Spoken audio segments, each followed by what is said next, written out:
한번 따라해 볼까요? 영적 전쟁을 이기는 법. 네. 22년 2월 24일 러시아가 우크라이나를 불법적으로 이제 침공한 지 거의 100일이 다 되어 갑니다. 일주일이면 전쟁을 끝낼 수 있다고 이제 푸틴이 큰 소리 쳤는데 우크라이나가 아주 선전을 벌이고 있죠. 그렇게 잘 싸우는 이유는 우리 젤렌스키 대통령부터 이름 모를 수많은 국민들이 한 마음으로 총력전을 벌이고 있기 때문입니다. 그리고 또 한 가지는 이제 서방의 이제 강력한 지원이 계속되고 있기 때문이죠. 만약에 대통령이 이제 혼자 살겠다고 수도를 버리고 달아났다면 전쟁은 이 푸틴의 그 장담대로 며칠 내로 끝났을 거예요. 영적 전쟁도 마찬가지입니다. 영적 전쟁을 이기는 여러분 첫 번째 방법은요. 우리 오늘 1절 말씀부터 다시 한번 들어보겠습니다. 안디옥 교회에 선지자들과 교사들이 있으니 곧 바나바와 니게르라 하는 시므온과 구레네 사람 루기오와 분봉왕 헤롯의 젖동생 마나엔과 및 사울이라. 주를 섬겨 금식할 때에 성령이 이르시되 내가 불러 시키는 일을 위하여 바나바와 사울을 따로 세우라 하시니. 처음으로 이방 땅에 안디옥 교회가 생겨났습니다. 그리고 그곳에는 선지자들과 교사들이라고 불리는 5명의 훌륭한 리더가 있었지요. 그들이 딴짓하지 않고 주를 섬길 때 성령 하나님은 안디옥 교회를 통해서 이방 전도의 계획을 드디어 실현하십니다. 먼저 성령 하나님은 리더 2사람을 영적 전쟁의 이제 장수로 세웁니다. 한 사람은 현재 이 안디옥 교회의 담임 목사라고 할 수 있는 성령과 믿음이 충만한 착한 사람 바나바였고요. 다른 한 명은 학문과 지식에 능통한 차세대 리더 바울이었습니다. 안디옥 교회의 그 형편을 생각해 보았을 때 담임 목사와 차기 담임 목사 그 둘 중 한 사람은 남겨둘 법도 한데 하나님은 2사람을 다 오늘 보내지요. 그런데 놀라운 것은 이 성령 하나님의 이러한 인도하심에 리더들의 반응입니다. 한 사람도 왜 내가 가야 하냐? 왜 나는 가면 안 되냐? 그런 다툼이 보이지 않아요. 예루살렘에서 장인 안나스와 사위 가야바는 서로 대제사장을 하겠다고 그런 추태를 보였는데 오늘 안디옥 교회의 바나바와 바울은 성령님께 순종해서 안디옥 교회를 떠나 영적 전쟁의 최전방으로 나아갑니다. 여러분, 그들은 어떻게 이럴 수 있었을까요? 그들은 권력을, 돈을 섬긴 것이 아니라 오늘 성경이 고백하듯이 하나님을 진정 섬겼기 때문이죠. 그리고 성경은 이와 같은 아름다운 안디옥 교회의 리더들의 이름이 바나바와 시므온, 루기오와 마나엔 그리고 사울이었다라고 기억하고 있습니다. 여러분, 오늘도 마찬가지입니다. 교회 리더들이 하나님 아닌 돈과 힘을 섬기면 교회가 제 아무리 크고 힘을 가져도 그 교회는 영적 전쟁에서 질 수밖에 없습니다. 리더가 하나님만 섬길 때 가정도 교회도 설 수 있고 이길 수 있지요. 여러분, 그러면 리더만 잘하면 될까요? 아니죠. 우리 3절의 말씀 다 같이 한번 같이 읽겠습니다. 이에 금식하며 기도하고 2사람에게 안수하여 보내니라. 바나바와 바울 2사람을 보내기로 한 안디옥 교회는요, 함께 금식하며 기도합니다. 여러분, 전도는요, 자기의 영역을 빼앗기지 않으려는 이 사단과 그곳을 하나님의 나라로 변화시키려는 하나님의 군대 간의 치열한 전쟁터이지요. 이 사단의 세력들은 그 어느 때보다 발악을 하는 그런 영적 전쟁의 현장이기에 그곳에서 피투성이가 될 바나바와 바울을 위해 안디옥 교회는 금식하며 기도했다는 거예요. 그런데요, 안디옥 교회는 왜 금식하면서 기도했을까요? 물론 2사람을 위해서 간절히 집중해서 기도했다는 말이고요. 또 한 가지 우리가 생각해 보아야 할 것은 바로 돈 문제입니다. 이방 땅에 이제 막 세워져 가는 안디옥 교회에 두 사람을 파송할 돈이 있었을까요? 하루 두 끼 먹기도 빠듯한 그 교회 형편에 많은 노예와 또 가난한 이들이 새로 안디옥 교회에 들어오던 그 시절에 안디옥 교회는 두 사람을 파송하기 위해 이 전도 경비를 마련하기 위해 아마 다 같이 금식하며 돈을 모았던 것 같아요. 여러분, 안디옥 교회의 전쟁터가 소아시아였다면 오늘 우리 예수생명교회의 영적 전쟁터는 어디일까요? 물론 요즘은 온라인으로 함께 예배 드리는 분들이 많아서 지방에 계신 분들 또 해외에 계신 분들 그분들 생각하면 영적 전쟁터의 그런 경계가 딱히 없지만 그래도 주님이 우리 교회를 여기에 세웠을 때 우리에게 맡겨주신 주 전쟁터는 바로 우리 이 동네 아닌가요? 지난주 토요일에 두 아이가 다쳐서 진행되는 그로잉 EOE를 참석하지 못했다는 그런 이야기를 들었습니다. 한 아이는 다리에 염증이 생겨서 일주일이나 약을 먹으면서 학교를 가지 못했다고 했고요. 또 한 아이는 발목이 이렇게 다쳐서 기부스를 해가지고 못 왔다는 이야기를 들었습니다. 그래서 그 소식을 듣곤 아이들이 얼른 회복되기를 간절히 기도했죠. 그런데 주일에 어린이 예배 드리는 모습을 살펴시 보았더니 아이들이 똑같이 9명이 있는 거예요. 사진 한번 보여주실래요? 7명이어야 되는데 이게 어찌된 일인가 궁금했는데 잘 보시면 한 아이가 발목에 기부스한 채로 이렇게 앞줄에 예배 드리고 있고요. 한 아이는 그 진통제를 먹으면서 학교는 안 갔는데 예배 드리러 왔던 거예요. 1월에 김성필 목사님을 모시고 이제 4명의 아이들과 우리 어린이 예배를 따로 시작했는데 벌써 9명이 되었더라고요. 부모님은 교회를 다니지 않는 초등학교 1학년, 2학년 아이들이 자기들끼리 교회를 오면서 교회가 제일 재밌다고 이야기하고 또 어떤 아이는 교회만 오면 살 것 같다고 하고 그런 이야기를 들으며 교회 학교가 절반의 교회에서 없는 이 시대에 우리같이 작은 개척교회에 청소년이 12명, 어린이가 9명, 그리고 영유아가 6명 이렇게 27명의 아이들이 있다는 건 기적입니다. 여러분, 하나님께서 우리 교회에 정말 많은 은혜를 베풀어 주고 있어요. 그리고 바로 이 기적의 현장이 우리 예수생명교회의 영적 전쟁터지요. 이 영적 전쟁터의 최전방에 바나바와 바울처럼 지금 두 분의 목사님이 몸과 마음을 다해서 싸우고 계세요. 그럼 우리는 어떻게 해야 할까요? 그냥 두 분이 잘 싸우니까 우리는 손 놓고 있으면 될까요?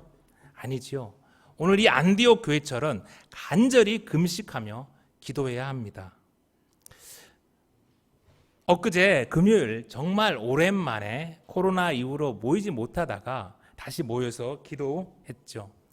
갑작스럽게 주일날 이야기하고 이제 모여 기도했는데도 성도님들 3분이 오셔서 서로를 위해서 함께 기도하고 또 교회를 위해서 기도했습니다. 한 분이 그동안 하나님께서 예수생명교회를 통해 자기에게 이런 은혜를 주셨다고 고백하시면서 눈물을 흘리시고 또 저는 함께 기도하는 가운데 성령 하나님께서 너무나 저를 위로해 주시고 제게 새 힘을 주시는 것을 느꼈어요. 사랑하는 성도 여러분, 여러분도 모두 함께 모여 기도하는 가운데 하나님이 주시는 크신 복과 은혜를 다 받기를 소망합니다. 여러분, 또 교회는 무엇을 해야 할까요? 금식입니다. 금식, 다이어트, 단순히 밥을 굶으라는 그런 말이 아니에요. 내가 먹을 양식과 내가 밥 먹기 위해 써야 할 그 시간을 아껴서 드리라는 것이지요. 여러분, 전쟁의 보급은요, 후방에서 여유가 있을 때 하는 게 아니라 최우선으로 하는 것입니다. 다윗이 밧세바의 아내 충신 우리아를 최전방에 보내놓고 물적, 인적 보급을 끊어버렸어요. 여러분 어떻게 되었죠? 용맹한 장수 우리아도 그만 거기서 죽어버리고 맙니다. 전쟁터에 내보내면서 보급을 끊으면 죽으라는 거예요. 그리고 그 죽을 것을 알면서도 보급을 끊는다면 그건 명백한 범죄이지요. 큰 교회의 지원도 없는 우리 예수생명교회가 우리 교육 목사님을 두 분이나 이렇게 세우고 지금 영적 전쟁을 하고 있는 것은 정말 성도님들이 어려운 가운데서도 최선을 다해 보급을 하고 있기 때문입니다. 목사로서 정말 기쁘고 감사해요. 그런데 내 아이는 아직 어린데, 내 아이는 이미 다 컸는데, 또 나는 온라인으로만 설교를 듣는데, 그래서 나와는 상관없다고 이렇게 생각한다면 하나님도 그분의 문제를 모른 척 하실 겁니다. 나 쓸 거 다 쓰고 나 할 거 다 하고 여유가 있을 때 보급하려 한다면 하나님도 분명 도울 사람 다 돕고 챙길 사람 다 챙기고 나중에 더 챙길 사람 없을 때 그 사람을 돌아볼 거예요. 예수생명교회의 영적 전쟁에 여러분 모두 함께 하기를 소망합니다. 하나님의 전쟁에 함께 할 때 하나님도 결코 여러분의 환난을 모른 척하지 않으실 거예요. 하나님께서 하늘의 문을 활짝 열고 하늘의 복과 은혜를 내리실 것입니다. 아멘.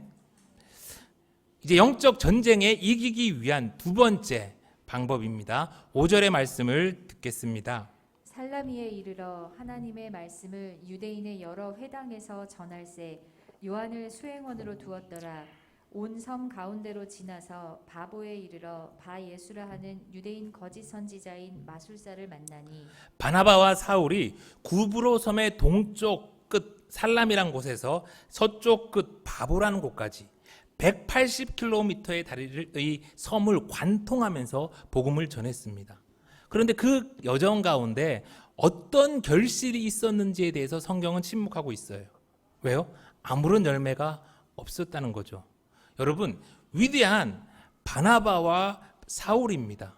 그럼에도 아무런 열매가 없을 수 있다는 거예요.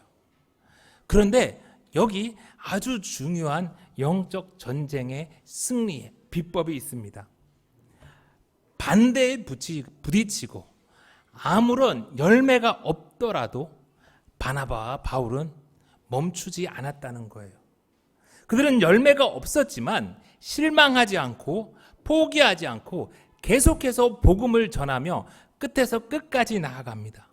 이사야서 52장 7절 좋은 소식을 전하며 평화를 공표하며 복된 좋은 소식을 가져오며 구원을 공포하며 시온을 향하여 이르기를 내 하나님이 통치하신다는 자의 산을 넘는 발이 어찌 그리 아름다운고.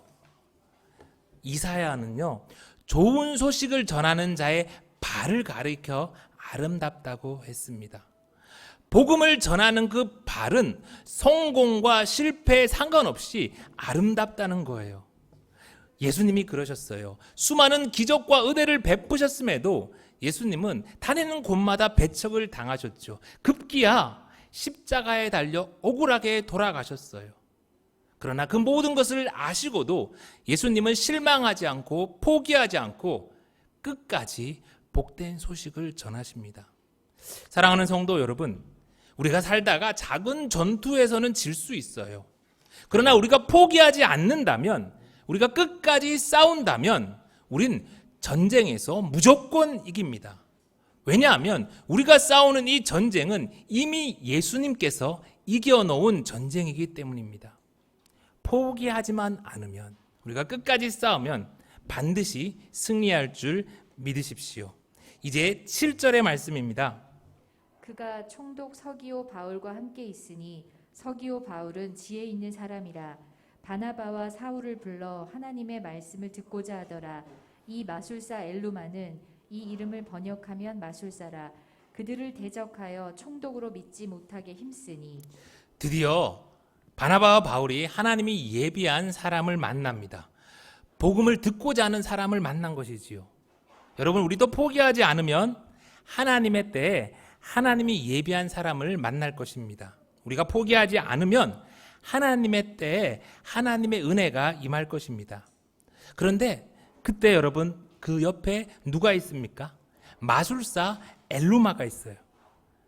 바울이 그를 딱 꿰뚫어 보니까 10절에 모든 거짓과 악행이 가득한 자요, 마귀의 자식이요, 모든 의의 원수요, 주의 바른 길을 굽게 하기를 그치지 아니하는 자라고 합니다. 여러분, 더 놀라운 것은요, 6절에 보니까 바 예수라 하는 이 유대인 거짓 선지자인 마술사를 만났다라고 합니다. 그는 유대인이었어요. 그리고 이름은 바 예수. 바가 누구누구의 아들이란 말이니까 그 사람은 여호수아의 아들이란 이름이에요. 그랬던 그가 지금은 거짓 선지자, 마귀의 자식이 된 거예요. 너무 안타까운 일이죠. 그런데 여러분, 지금도 이 바 예수와 같이 마귀의 자식이 된 이가 많습니다. 수많은 이단과 사입이, 그리고 타락한 교회들, 처음에는 예수의 아들인 것 같았는데 어느새 마귀의 자식이 되어버려요. 혼자 망하지 않고 온갖 거짓과 악행으로 사람들을 미혹합니다. 그들이 얼마나 광명의 천사의 탈을 쓰고 사람들을 잘 속이는지, 끌려가는 사람들이 자기가 지옥으로 가는지도 모르고 끌려가죠. 여러분, 안타깝지만 교회 다닌다고 다 구원받고 천국 가는 것은 아니에요. 바 예수와 같은 이에게 미혹되어 잘못된 신앙생활을 하고 있는 이가 있다면, 여러분 주변에서 그런 사람을 본다면 그들 또한 오늘 이 총독과 같이 복음을 통해서 구원받을 수 있도록 해야 해요. 지옥으로 가는 그 영혼을 살려야 합니다. 여러분, 복음을 전하는 것은 영적 전쟁입니다. 하나님의 군사인 성도가 사단의 자식과 싸우는 영적 전쟁이기에 바 예수와 같은 이들이 극렬히 우리를 방해하고 악을 할 것입니다. 그러니 하나님의 군대인 우리도 힘을 다해 포기하지 않고 끝까지 싸워야 합니다. 아멘. 세 번째, 영적 전쟁에 이기기 위한 이제 마지막 방법입니다. 11절부터 들으십시오. 보라, 이제 주의 손이 내 위에 있으니 내가 맹인이 되어 얼마 동안 해를 보지 못하리라 하니, 즉시 안개와 어둠이 그를 덮어 인도할 사람을 두루 구하는지라. 이에 총독이 그렇게 된 것을 보고 믿으며 주의 가르치심을 놀랍게 여기니라. 하나님은요, 영적 전쟁에 하나님의 군사를 빈손으로 보내지 않으세요. 하나님의 군사는 여러분 무엇으로 싸워야 합니까? 우리의 돈과 우리의 힘으로 싸워야 합니까? 아니지요. 오늘 바울의 무기가 무엇이었습니까? 바울은 주의 손으로 싸웠어요. 여러분, 성령 하나님이 마귀를 박살냅니다.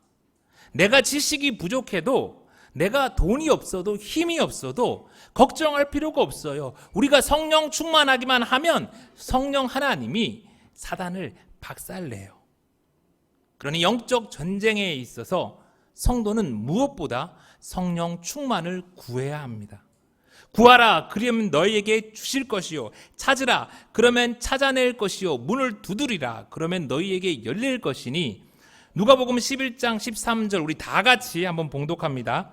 너희가 악할지라도 좋은 것을 자식에게 줄 알거든 하물며 너희 하늘 아버지께서 구하는 자에게 성령을 주시지 않겠느냐. 우리가 구하고 찾고 두드리면 하늘 아버지께서 성령 하나님을 우리에게 보내주십니다. 성령 하나님이 영적 전쟁에서 우리의 강한 손이 되십니다. 돌아오는 주일이 특별히 또 성령 강림절이잖아요. 우리 성령 충만을 간절히 사모하며 한 주를 살아갑시다. 세상 무엇보다 성령님을 구하고 찾고 두드립시다. 치열한 영적 전쟁에 혼자 맨주먹으로 나가는 그런 어리석은 이가 아무도 없길 간절히 소망합니다. 이제 12절입니다. 이에 총독이 그렇게 된 것을 보고 믿으며 주의 가르치심을 놀랍게 여기니라. 바 예수를 심판한 그 하나님의 역사를 본 총독이 마침내 바울이 전한 복음을 믿습니다. 제 아무리 지위가 높아도, 제 아무리 돈과 힘이 많아도 성령 하나님을 이길 자 없습니다. 성령 충만하면 성령 하나님께서 우리를 통해 세상의 그 어떤 사람도 변화시킬 것입니다. 그런 놀라운 역사가 저와 여러분을 통해서 일어나길 간절히 소망합니다. 그런데 여러분, 오늘 이 사건은요, 아주 놀랍기도 하지만 또 한편으로는 바나바와 바울이라는 이 대단한 두 사람이 겨우 한 사람, 그 고생을 해서도, 섬을 관통해서도 단 한 사람을 변화시킨, 어떻게 보면 작은 사건이 돼버렸지요. 세상적인 기준으로 평가했을 때 성공한 전도 여행이라고 말하기 어려울지 모릅니다. 그런데요, 이때부터 성경은 사울을 바울이라고 부르기 시작해요. 바로 이때부터 바울이 교회의 전면에 등장합니다. 한 사람을 전도했을 때 하나님이 사울을 바울로 완전히 그 인생을 바꾼 것이죠. 위대한 사도 바울의 이 선교의 역사는 한 사람을 변화시킨 것에서 제대로 시작하는 것을 보게 됩니다. 여러분, 혹시 나는 이제 힘도 돈도 시간도 능력도 없다고 생각하십니까? 아닙니다. 여러분, 그건 사단의 거짓 속임수이죠. 여러분, 누구보다 주님께 칭찬받는 가치 있는 인생이 되실 수 있습니다. 그리고 그 변화는요, 바로 한 사람을 전도하는 데에서 시작해요. 누가복음 15장 7절, 우리 다 같이 한번 읽어보겠습니다. 내가 너희에게 이르노니 이와 같이 죄인 한 사람이 회개하면 하늘에서는 회개할 것 없는 의인 99으로 말미암아 기뻐하는 것보다 더하리라. 한 사람이 천하보다 귀한 것입니다. 한 사람을 전도할 때 우리의 인생도 변화할 것입니다. 한 사람을 전도할 때 성령 하나님이 여러분의 하나님이 될 것입니다. 이제 말씀을 마칩니다. 혼돈과 환난의 시대, 여러분, 우리는 날마다 영적 전쟁에 임하고 있어요. 첫 번째, 영적 전쟁은 총력전입니다. 전쟁에 열애는 없어요. 담임 목사부터 이제 막 교회에 새로 오신 분까지 모두가 함께 금식하면서 기도하면서 싸워야 할 총력전이지요. 두 번째, 영적 전쟁은 예수님께서 이미 이긴 싸움입니다. 일부 전투에서는 질 수 있지만 우리가 포기하지만 않는다면 우리는 무조건 승리합니다. 좋은 소식을 전하는 우리의 발이 아름다운 것을 잊지 말고 끝까지 싸우는 저와 여러분 되길 간절히 소망합니다. 마지막 영적 전쟁의 무기는 바로 강한 우리 주님의 손입니다. 영적 전쟁을 위한 성도의 준비는 바로 성령 충만이지요. 성령 충만할 때 하나님은 우리를 통해서 세상의 권세자들 또한 부끄럽게 할 것이며 변화시킬 것입니다. 가진 게 없어도 우리는 천하보다 귀한 영혼을 구할 것이며 우리로 인해서 천국에서 기쁨의 잔치가 열릴 것입니다. 오늘도 주님이 우리에게 맡긴 이 영적 전쟁에서 모두가 승리하는 예수 생명의 가족들 다 되길 간절히 소망합니다.